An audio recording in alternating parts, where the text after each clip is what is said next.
Academy।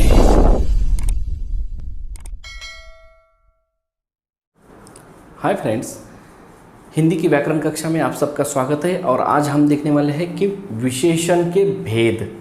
इसके पहले वाले वीडियो में हमने विशेषण देखा, दूसरे वाले वीडियो में हमने विशेष्य देखा। अब हमें देखना है विशेषण के भेद। अब विशेषण के कितने भेद हैं? 4 भेद हैं। कौन कौन से हैं देख लीजिए। पहला है विशेषण के भेद में, पहला है गुणवाचक विशेषण, दूसरा है संख्यावाचक विशेषण, तीसरा है परिमाणवाचक विशेषण और चौथा है सार्वनामिक विशेषण। इस प्रकार विशेषण के 4 भेद हैं और एक एक भेद को लेकर हम पूरी तरह से उस भेद को जान लेंगे और उसके कुछ उदाहरणों के साथ में उसको समझ भी लेंगे। ठीक है, शुरुआत करते हैं। पहला भेद गुणवाचक विशेषण हम देख रहे हैं और गुणवाचक विशेषण की परिभाषा यहाँ पर हमने लिख कर रखी है। देखिएगा, यह परिभाषा इस प्रकार है। जो शब्द संज्ञा सर्वनाम के गुण, रंग, दशा, आकार, स्वाद आदि की विशेषता बताएं वह गुणवाचक विशेषण है। अब हमें देखना है कि क्या होते हैं गुण, क्या होते हैं रंग, क्या होती है दशा, क्या होती है आकार और क्या होता है स्वाद। देखेंगे हम। देखिए, परिभाषा को समझने के लिए हमने यह ऐसे शब्द लिए हैं, क्योंकि गुण क्या होते हैं समझने के लिए कि इस प्रकार अच्छा, बुरा, कंजूस, कपटी वगैरह ये सब व्यक्ति के गुण हैं, जिसमें दोष और गुण ये दोनों भी एक ही में आता है। रंग है तो रंग में लाल, गुलाबी, पीला, नीला आदि। दशा है तो कमज़ोर, हल्का, रोगी, पुराना, नया, ये सब दशाएं हैं। आकार है तो हम कहेंगे कि गोल, चौकोर, टेढ़ा या तिरछा, सीधा वगैरह आदि। स्वाद में कहेंगे कि खट्टा, मीठा, कड़वा और तीखा, फीका और नमकीन। इस प्रकार से अलग अलग और सभी स्वाद आपको पता है, इसलिए जो शब्द पता है वो शब्द फिर से यहाँ पर इसलिए लिख के दिए हैं कि उन शब्दों को हमने अलग अलग विभाजन किया है इन नामों के अनुसार। जैसे कि ये गुण, रंग, दशा, आकार और स्वाद, इस प्रकार के नाम के अनुसार उसको अलग किया है। अब हमें आगे देखना है कि कुछ उदाहरण लेंगे, तब कहीं जाकर हमें समझ में आएगा कि गुणवाचक विशेषण क्या होता है। ठीक है, अब हम देखेंगे। ये सब गुण हैं कि अच्छे बुरे भी गुण हैं। ये रंग, दशा, आकार, स्वाद ये सब गुणवाचक विशेषण में आता है। वाचक विशेषण हम किसे कहते हैं कि जिसमें रंग, दशा, अवस्था, जो भी ऐसे शब्द है जिसके बारे में वहाँ पर हमें वो शब्द हमें दिखाई देते हैं, तब हमें समझना है कि वो गुणवाचक विशेषण है। जैसे कि राजू कंजूस लड़का है। राजू कंजूस लड़का है तो राजू कैसा लड़का है? कंजूस। राजू कैसा लड़का है? कंजूस। तो कंजूस क्या है? गुणवाचक विशेषण है। कंजूस क्या है? गुणवाचक विशेषण है। कौवा काला है। कौवा कैसा है? काला। तो काला क्या है? उसका कौवे का गुण हो गया, तो वो हुआ गुणवाचक विशेषण। यानी कि वो रंग बताया है तो रंग किस में आता है? गुणवाचक विशेषण में आता है। यहाँ पे है ना रंग। कंजूस यह एक गुण है ना, तो फिर ये भी गुणवाचक विशेषण में आया। तो गेंद गोल है तो गेंद की आकार बताइए, तो गेंद की आकार कैसे? गोल है, तो फिर ये कैसे हुआ? गुणवाचक विशेषण हुआ। फरसान नमकीन है तो फरसान खाने में कैसा लग रहा है उसका स्वाद? कि नमकीन स्वाद है उसका, इसलिए यह नमकीन शब्द जो है वह गुणवाचक विशेषण है। किसके लिए आया है? फरसान के लिए आया है। ये शब्द गेंद के लिए, ये शब्द कौवे के लिए और ये राजू के लिए। इस प्रकार से दोस्तों गुणवाचक विशेषण बहुत ही आसान है समझने के लिए। आप थोड़ा सा ध्यान देकर सुनेंगे और देखेंगे तो फिर समझ में आ जाएगा।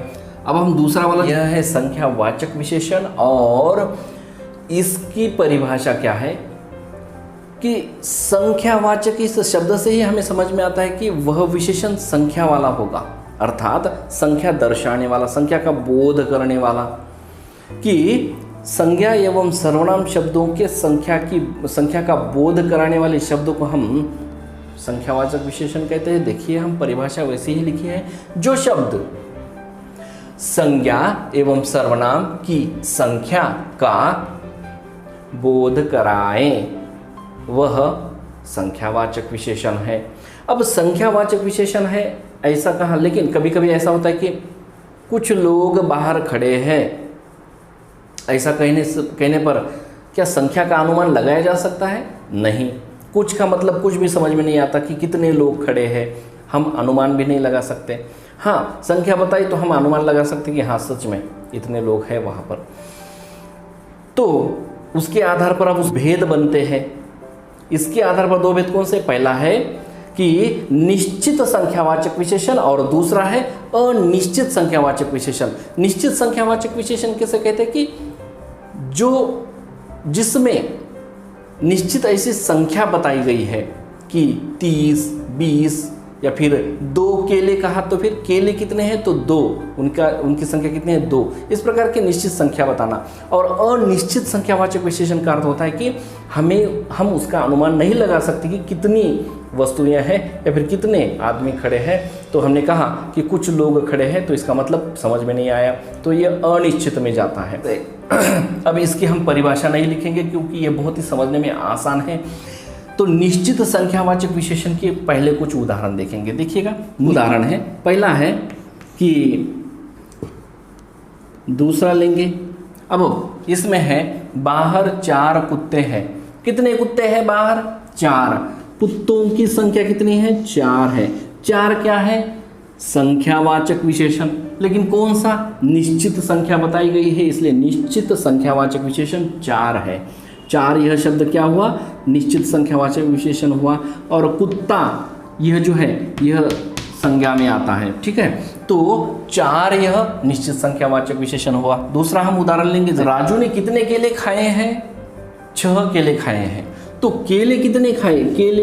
यह केला जो है यह संज्ञा है और उनकी संख्या कितनी है? 6 है। 6 तो संख्या तो पता चली, इसलिए निश्चित संख्यावाचक विशेषण 6 यह निश्चित संख्यावाचक विशेषण है और केले यह संज्ञा है। अब देखिए तीसरा उदाहरण है, लड़की ने 2 पुस्तकें उठाएं। तो कितने पुस्तकें उठाए उसने? 2। संख्या निश्चित हो गई। पुस्तकों की संख्या कितनी है उसके पास? यानी कि उठाई हुई पुस्तकों की संख्या हुई 2। तो 2 क्या है? 2 है निश्चित संख्यावाचक विशेषण। यानी कि निश्चित हमें पता चला, अर्थात ये जो पुस्तकें हैं यह संज्ञा है और संज्ञा की जो संख्या है उस संख्या का निश्चित हमें बोध हुआ यहाँ पर। तो संज्ञा का निश्चित बोध यहाँ पर हुआ कि ये संज्ञा कितनी है? 2 है, अर्थात ये पुस्तकें कितने हैं? 2 है, इसलिए 2 यह शब्द निश्चित संख्यावाचक विशेषण में चला जाता है। अब देखिए अनिश्चित संख्यावाचक विशेषण, जिसका कोई भी अनुमान नहीं लगाया गया या फिर निश्चित ऐसी संख्या का बोध नहीं किया गया, तो ऐसा अनिश्चित संख्यावाचक विशेषण होता है। जैसे कि राजू ने क्या किया कि केले खाए। केला क्या है? संज्ञा है। खाए, लेकिन कितने खाए? पता नहीं, कुछ है कुछ। तो कुछ यह जो है अनिश्चित संख्यावाचक विशेषण में चला गया, क्योंकि इस संज्ञा की संख्या का निश्चित बोध नहीं है, इसलिए अनिश्चित संख्यावाचक विशेषण। दूसरा उदाहरण है कि सड़क पर बहुत लोग खड़े हैं। लोग क्या है? संज्ञा। और बहुत पता नहीं कितने हैं, तो बहुत मतलब पता नहीं, अब इसकी संख्या हम नहीं बता सकते निश्चित से। तो जो विशेषण लोगों के लिए विशेषण है, लोग कितने हैं? बहुत है, तो लोगों के लिए विशेषण है बहुत। तो बहुत यानी कि निश्चित संख्या नहीं है, इसलिए अनिश्चित संख्यावाचक विशेषण में आता है। तो बहुत यह शब्द है अनिश्चित संख्यावाचक विशेषण। देखिए हम यहाँ पर विशेषण का अध्ययन कर रहे हैं और विश्व में परिमाणवाचक विशेषण, यह विशेषण का तीसरा भेद है। और तीसरा भेद की यह परिभाषा यहाँ पर लिख कर रखी है, जो शब्द संज्ञा सर्वनाम के नाप, तोल, माप का बोध कराए वह शब्द है परिमाणवाचक विशेषण। अब देखिए यहाँ पर उसका उसके कुछ उदाहरण लेंगे, लेकिन इसके पहले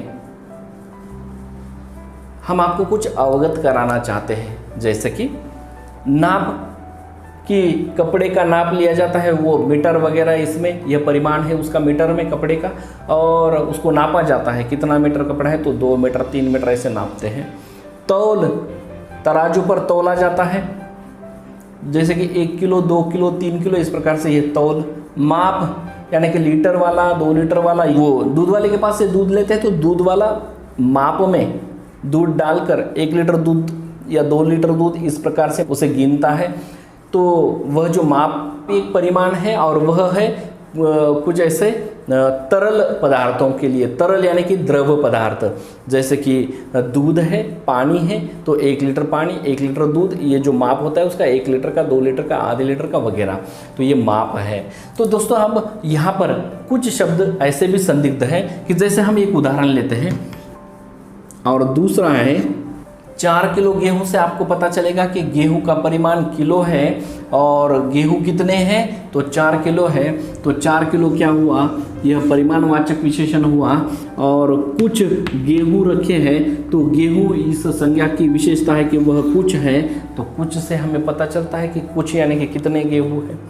गेहूं को क्या हम एक एक ऐसा उसका जो दाना है उसको हम गिन सकते हैं? नहीं, गेहूं का परिमाण क्या है, किलो में होता है ना।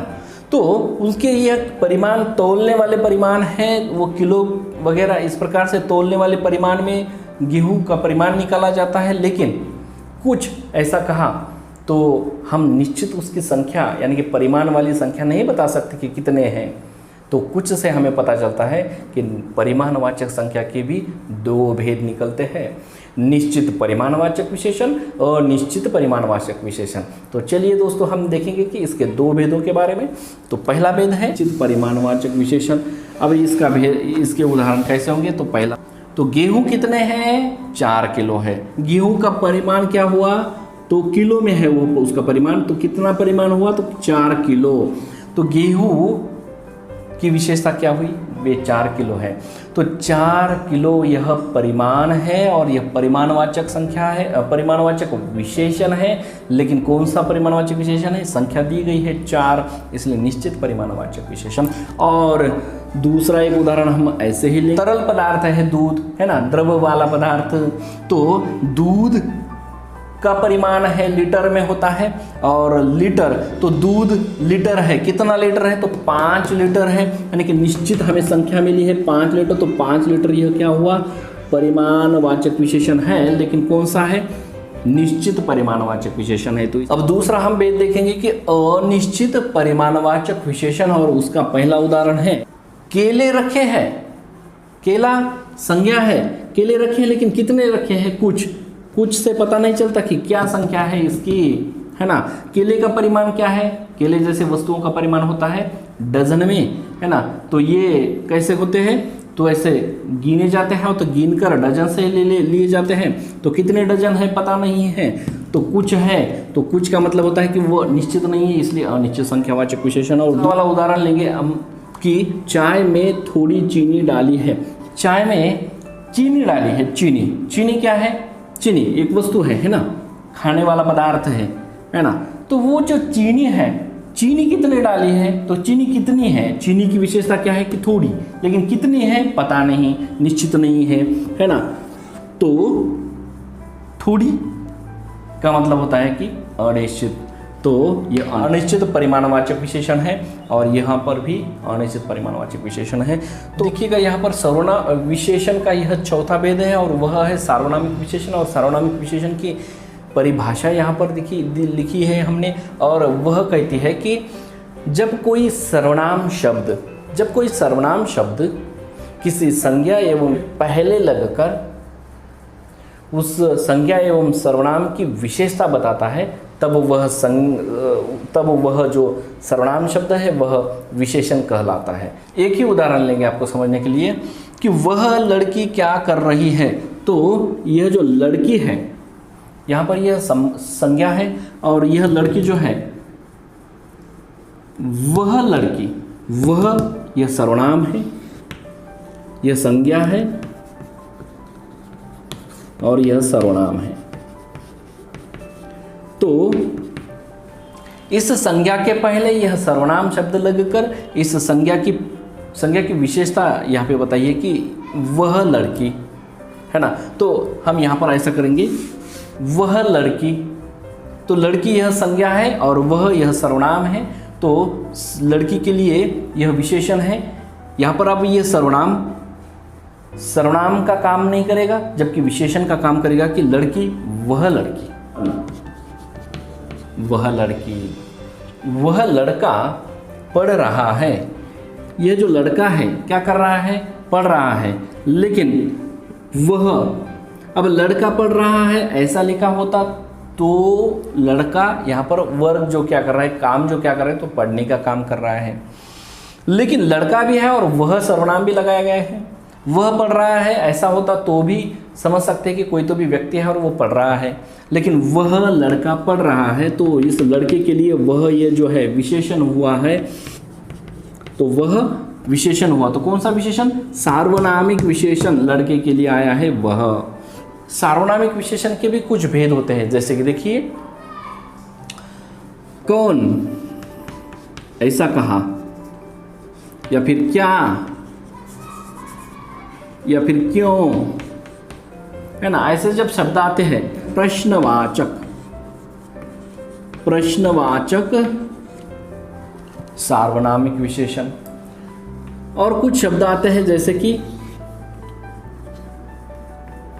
वह, वे, वह निश्चित, निश्चित सार्वनामिक विशेषण। निश्चित हुआ वह वे, लेकिन कौन क्यों से हमें पता नहीं चलता कौन है, तो इसलिए प्रश्नवाचक सार्वनामिक विशेषण।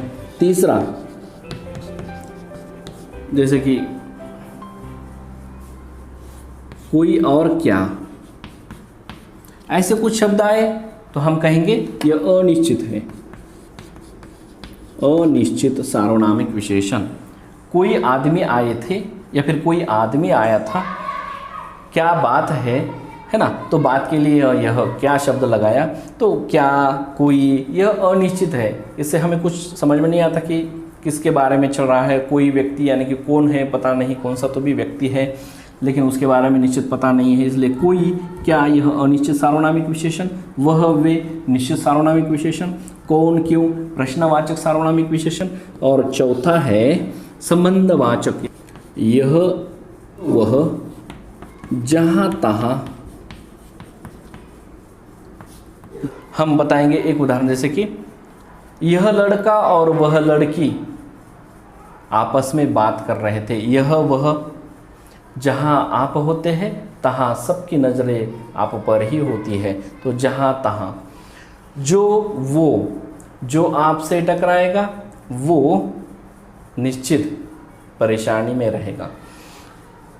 इसलिए जो, वो, जहाँ तहाँ, यह, वह, या फिर जो, इस प्रकार से ये जो है ये संबंधवाचक है ना, संबंधवाचक, संबंधवाचक सार्वनामिक विशेषण होते हैं। चारों भेदों को हमने अभी देखा है, तो इसके कोई अन्य उदाहरण लेने की कोई आवश्यकता नहीं है, इससे ही आप समझ जाएंगे।